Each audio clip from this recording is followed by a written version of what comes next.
New at 10 tonight, it was a head-on crash that killed 3 members of a Waukesha family and 3 others in Minnesota a year ago. Throughout all those months, investigators believe the Waukesha driver was the one responsible for the wreck. Fox 6's BRET LEMOINE live in Waukesha with how Minnesota State troopers just arrived at a very different conclusion. Brett, tell us about this.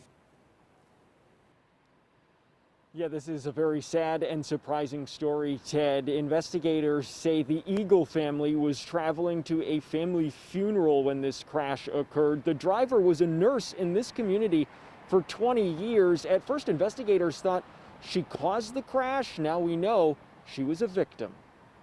At the time, it was the deadliest crash in Minnesota in nearly a decade. A total of 6 people killed on I-90 back on August 2nd of last year. Yeah, I miss them every day. I really do. Among them, 3 members of the Eagle family of Waukesha. Driver 54-year-old Sheila Eagle, her 29-year-old daughter Tamara, and Tamara's 11-year-old daughter Niobe. There were no traffic cameras or witnesses to the head-on collision. It's kind of like putting a puzzle together. Investigators believed one of the 2 vehicles involved was going the wrong way in the westbound lanes of the freeway. Initially, state troopers said Sheila Eagle made a mistake and drove her Ford Focus in the wrong direction.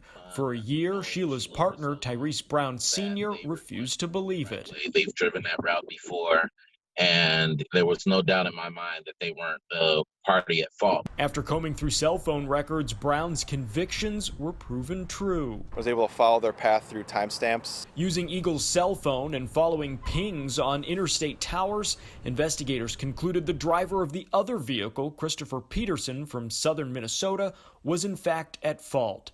His sister and mother were riding as passengers. All 3 died. Peterson's cell phone showed some eastbound travel in the moments before impact. The 26-year-old was also found to be under the influence. They probably shouldn't have been on the road anyway. That was very difficult to take because they should not have been on the road. And that little girl who died in this crash, she was just days away from starting 7th grade at Horning Middle School here in Waukesha. You might also remember last year a GoFundMe site had popped up to help this family with funeral expenses. They ended up raising more than $6,500. Reporting live in Waukesha, BRET LEMOINE, Fox 6 News. It is amazing what they were able to determine through technology. Brett, thank you.